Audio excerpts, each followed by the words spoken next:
मैं आपके सामने अश्मी रथी के द्वितीय सर्ग का कविता पाठ करने जा रहा हूँ। शीतल विरल एक कानन शोभित आदित्य का के ऊपर, कहीं उत्स प्रसवण चमकते झरते कहीं शुभ्र निर्झर। जहाँ भूमि समतल सुंदर है नहीं दिखते हैं पाहन, हरियाली के बीच खड़ा है विस्तृत एक उजट पावन। आस पास कुछ कटे हुए पीले धन खेत सुहाते हैं, शशक मूस गिलहरी कबूतर घूम घूम कण खाते हैं। कुछ तंद्रिल अलसित बैठे हैं, कुछ करते शिशुका लेहन, कुछ खाते शाकल्य दिखते बड़े तुष्ट सारे गोधन। हवन अग्नि बुझ चुकी गंध से वायु अभी परमाती है, भीनी भीनी महक प्राण में मादकता पहुंचाती है। धूप धूप धूम चर्चित लगते हैं, तरु के श्याम छदन कैसे झपक रहे हो शिशु के अलसित कजरारे लोचन जैसे। बैठे हुए सुखद आतप में मृग रोमंथन करते हैं, वन के जीव विवर से बाहर हो वे शब्द विचरते हैं। सूख रहे चीवर रसाल की नन्ही झुकी टहनियों पर, नीचे बिखरे हुए पड़े हैं इंगुद से चिकने पत्थर। अजिन दर्व पालाश कमंडलू एक ओर तप के साधन, एक ओर हैं टंगे धनुष तुड़ीर तीर बरछे भीषण। चमक रहा त्रिकुटी द्वार पर एक परशु आभाशाली, लौह दंड पर जड़ित पड़ा हो मानो अर्ध अंशु माली। श्रद्धा बढ़ती अजिन दर्भ पर परशु देख मन डरता है, युद्ध शिविर या तपोभूमि ये समझ नहीं कुछ पड़ता है। हवन कुंड जिसका ये उसके ही, क्या ये धनुष कटु कुटार। जिस मुनि की ये सुरवा उसी की कैसे हो सकती तलवार। आई है वीरता तपोवन में क्या पुण्य कमाने को, या संन्यास साधना में है दैहिक शक्ति जगाने को। मन ने तन का सिद्ध यंत्र अथवा शस्त्रों में पाया है, या कि वीर कोई योगी से युक्ति सीखने आया है। परशु और तप ये दोनों वीरों के ही होते श्रृंगार। क्लीव न तो तप ही करता है, न तो उठा सकता तलवार। तप से मनुष्य दिव्य बनता है, षड विकार से लड़ता है। तन की समर भूमि में लेकिन काम खड़ग ही करता है।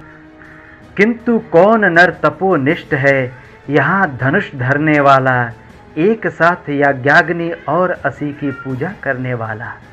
कहता है इतिहास जगत में हुआ एक ही नर ऐसा, रण में कुटिल काल सम क्रोधी, तप में महासूर्य जैसा।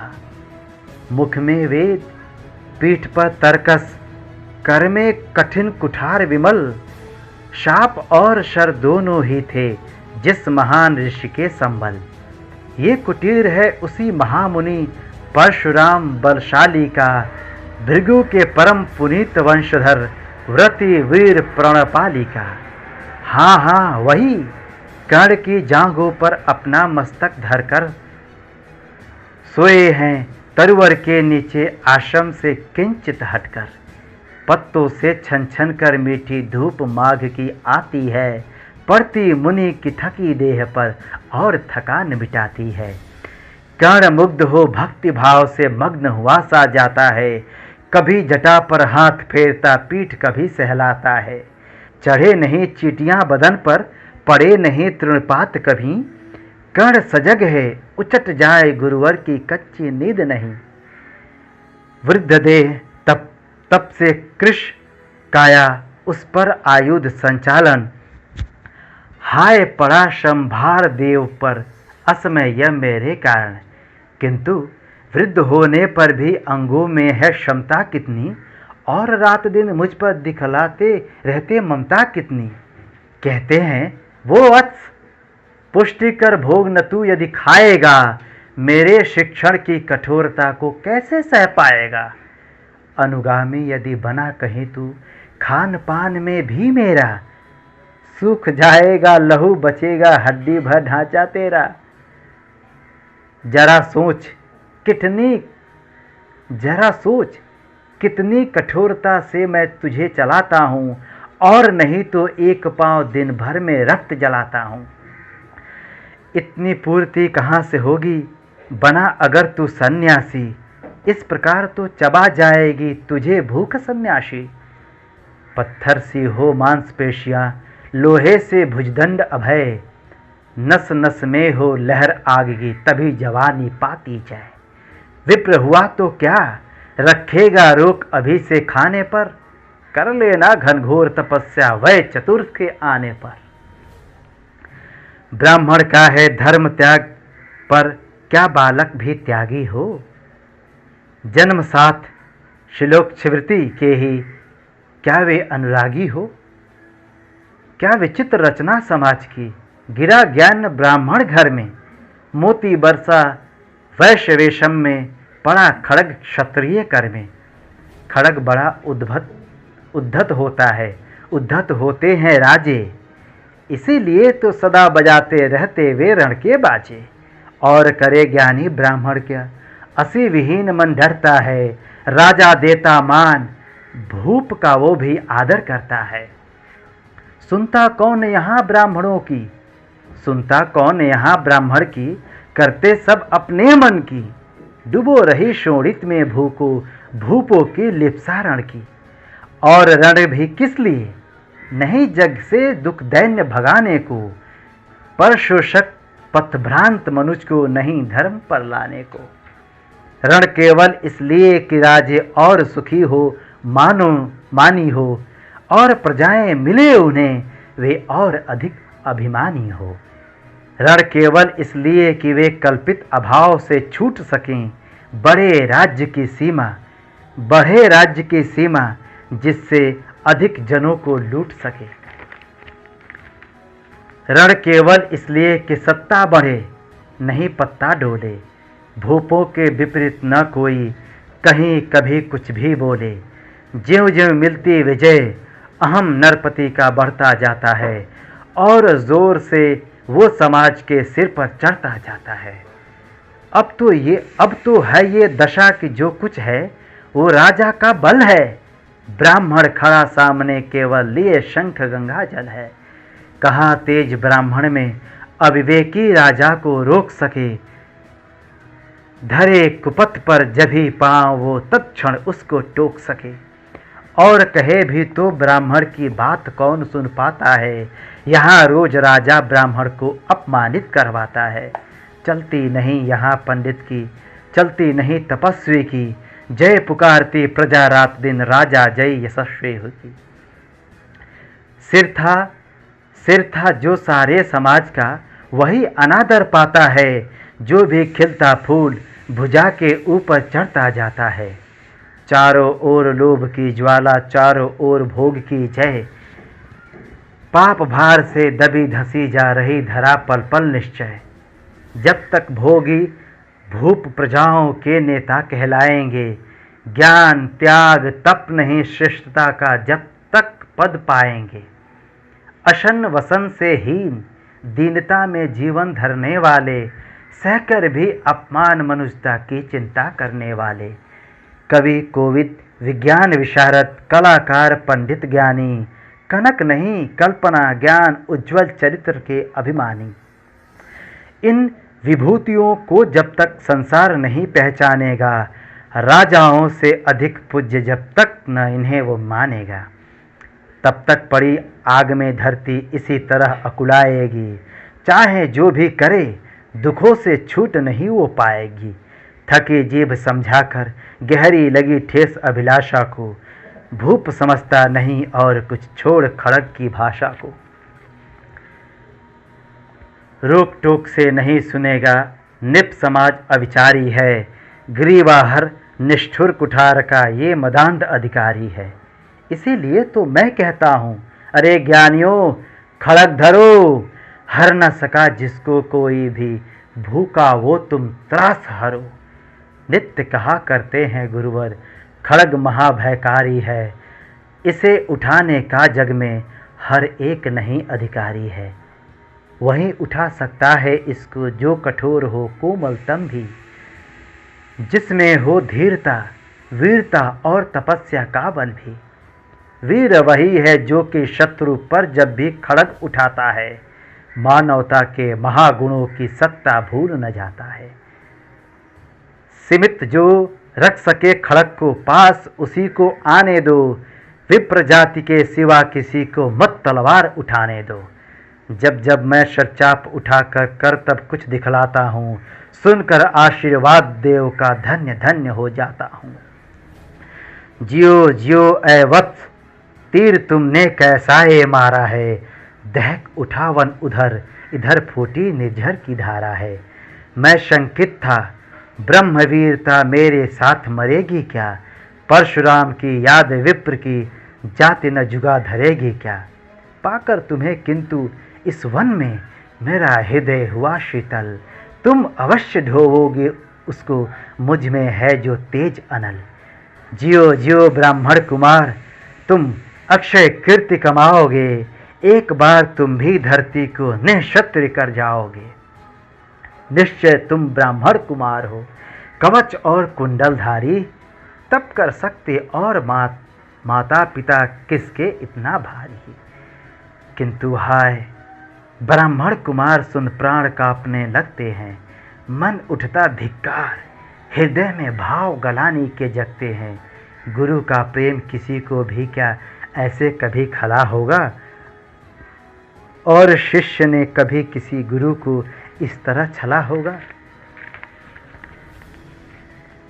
पर मेरा क्या दोष, हाय मैं और दूसरा क्या करता, पीसारा अपमान द्रोण के मैं कैसे पैरों पड़ता, और पांव पड़ने से भी क्या गूढ़ ज्ञान सिखलाते वे, एकलव्य सा नहीं अंगूठा क्या मेरा कटवाते वे। हाय कर्ण तू क्यों जन्मा था, जन्मा तो क्यों वीर हुआ, कवच और कुंडल भूषित भी तेरा अधम शरीर हुआ। धंस जाए वो देश अतल में, गुण की जहाँ नहीं पहचान, जाति गोत्र के बल से ही आदर पाते हैं जहाँ सुजान।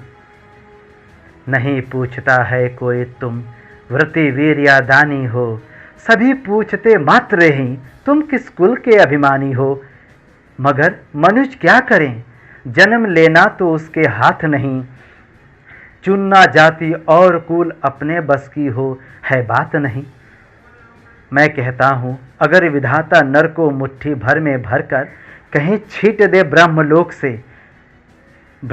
से ही नीचे भूतल पर, तो भी विविध जातियों में ही मनुष्य यहाँ आ सकता है। नीचे है क्यारियाँ बनी तो बीच कहाँ जा सकता है, कौन जन्म लेता किस कुल में, आकस्मिक ही है ये बात, छोटे कुल पर किंतु यहाँ होते तब भी कितने आघात। हाय जाति छोटी है तो फिर सभी हमारे गुण छोटे, जाति बड़ी तो बड़े बने वे रहे लाख चाहे खोटे। गुरु को लिए कर्ण चिंतन में था जब मग्न अचल बैठा, तभी एक विष कीट कहीं से आसन के नीचे बैठा। वज्र दंष्ट वो लगा कर्ण के उरु को कुतर कुतर खाने, और बनाकर छिद्र मांस में मंद मंद भीतर जाने। कर्ण विकल हो उठा दुष्ट भारे पर हाथ कैसे धरे, बिना हिलाए अंग कीट को किसी तरह पकड़े कैसे।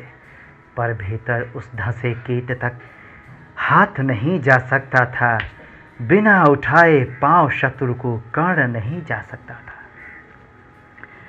किंतु पांव के हिलते ही गुरुवर की नींद उचट जाती, सहम गई ये सोच कर्ण की भक्ति पूर्ण विह्वल छाती। सोचा उसने अतः कीट ये पिए रक्त पीने दूंगा, गुरु की कच्ची नींद तोड़ने का पाप नहीं दूंगा।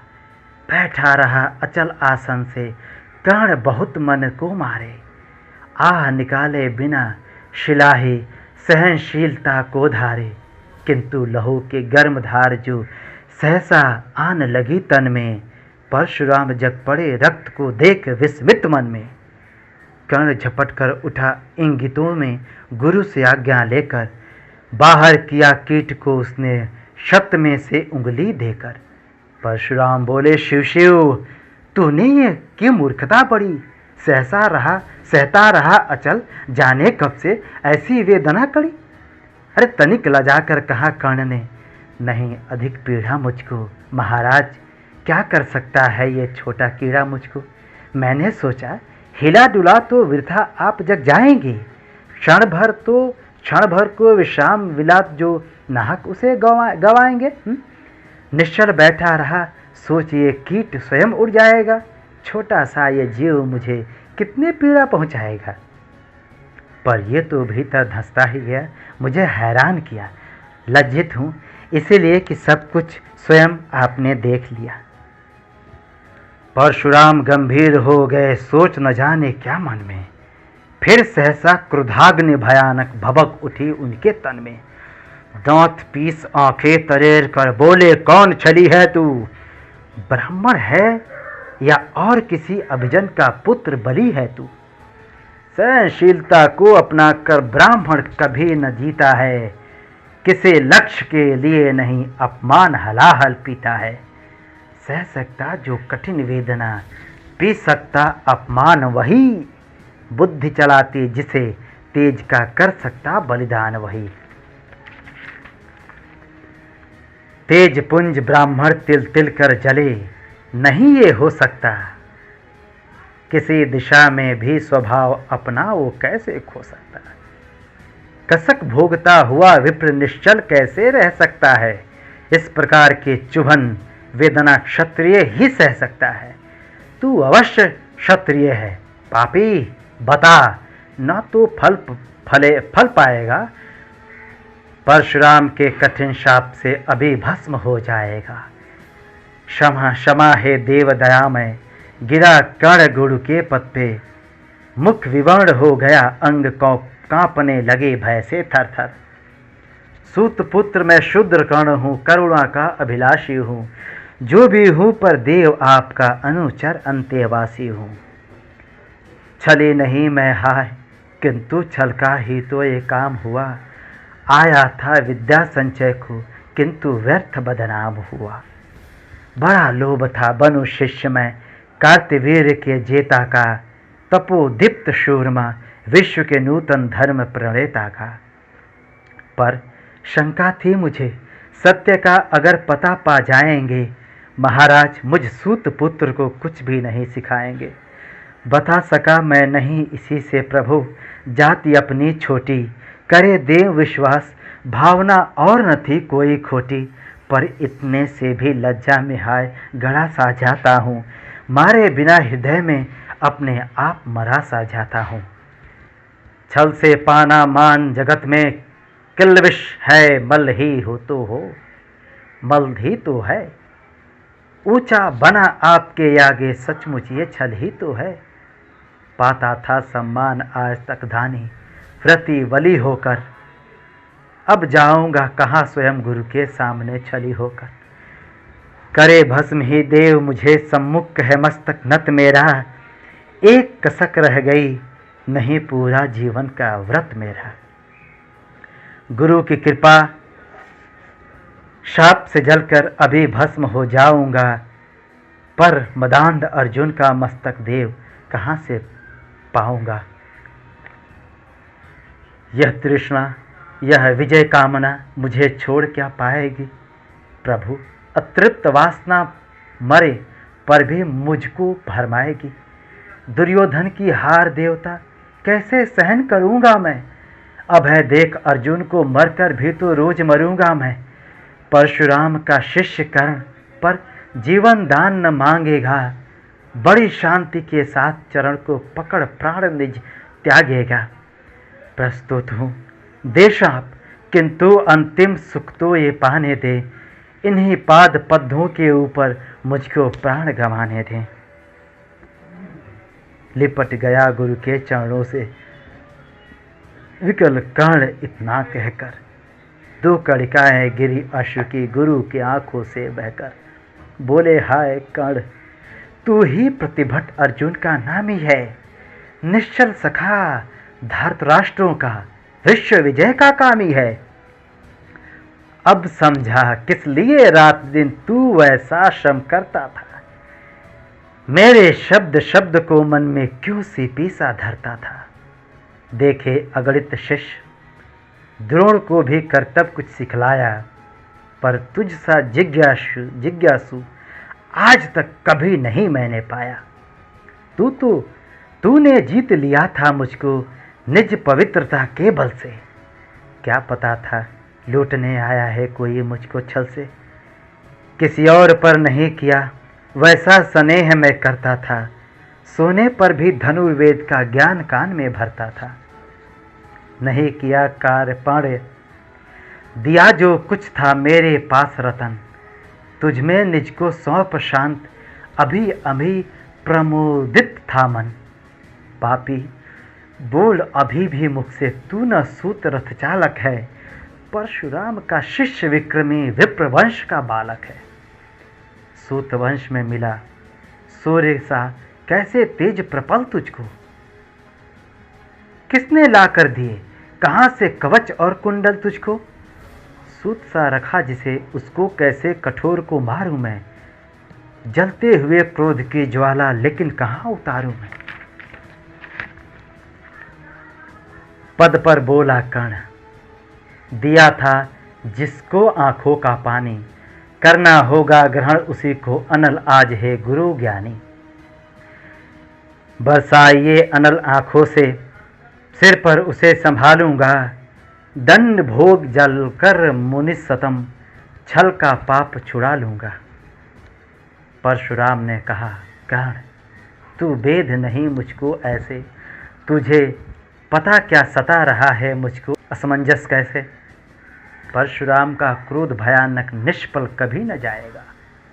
मान लिया था पुत्र इसी से प्राण दान तो देता हूं, पर अपनी विद्या का अंतिम चरम तेज हर लेता हूं।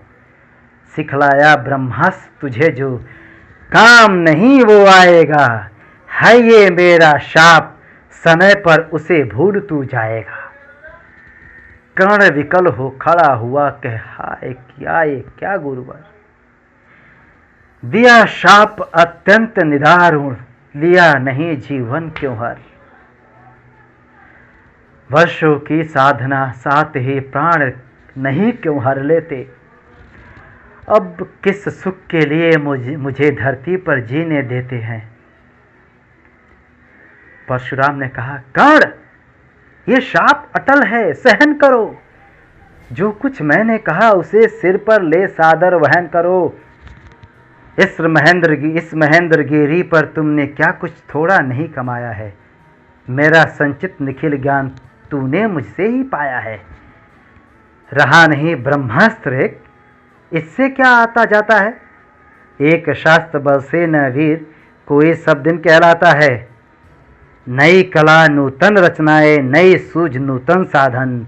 नए भाव नूतन उमंग से वीर बने रहते नूतन। तुम तो स्वयं दीप्त पौरुष हो कवच और कुंडलधारी। इनके रहते तुम्हें जीत पाएगा कौन सुभट भारी। अच्छा लो वर भी कि विश्व में तुम महान कहलाओगे। भारत का इतिहास कीर्ति से और धवल कर जाओगे। अब जाओ लो विदा वत्स कुछ कड़ा करो अपने मन को। रहने देते नहीं यहाँ पर हम अभिशप्त किसी जन को। हाय छीनना पड़ा मुझे को दिया हुआ अपना ही धन। सोच सोच ये बहुत विकल हो रहा नहीं जाने क्यों मन। व्रत का पर निर्वाह कभी ऐसे भी करना होता है। इस कर से जो दिया उसे उस कर से हरना होता है। अब जाओ तुम कर्ण कृपा करके मुझको निसंग करो। देखो मत यूं सजल दृष्टि से व्रत मेरा मत भंग करो। बुद्धि कहती कि ठीक था जो किया परंतु हृदय मुझसे वो विद्रोह तुम्हारा मना रहा जाने क्यों जय। अनायास गुणशील तुम्हारे मन में उगते आते हैं। भीतर किसी अश्वगंगा में मुझे बोर नहलाते हैं। जाओ जाओ कर्ण मुझे बिल्कुल असंग हो जाने दो। बैठ किसी एकांत कुंज में मन को स्वस्थ बनाने दो। भय है तुम्हें निराश देखकर छाती कहीं न फट जाए, फिरा न लूं अभिशाप पिघल कर वाणी नहीं उलट जाए। इस प्रकार वो कह परशुराम ने फिरा लिया आनंद अपना, जहां मिला था वही कर्ण का बिखर गया प्यारा सपना। छूकर उनका चरण कर्ण ने अर्घ्य अश्रु का दान किया, और उन्हें जी भर निहार कर मंद मंद प्रस्थान किया। परशुधर के चरण की धूली लेकर, उन्हें अपने हृदय की भक्ति देकर, निराशा से विकल टूटा हुआ सा, कहीं गिरी श्रृंग से छूटा हुआ सा, चला खोया हुआ सा कर्ण मन में, कि जैसे चांद चलता हो गहन में, कि जैसे चांद चलता हो गहन में। द्वितीय सर्ग समाप्त हुआ, और जो कुछ मिला था परशुराम से वो लेकर कर्म प्रस्थान हुआ।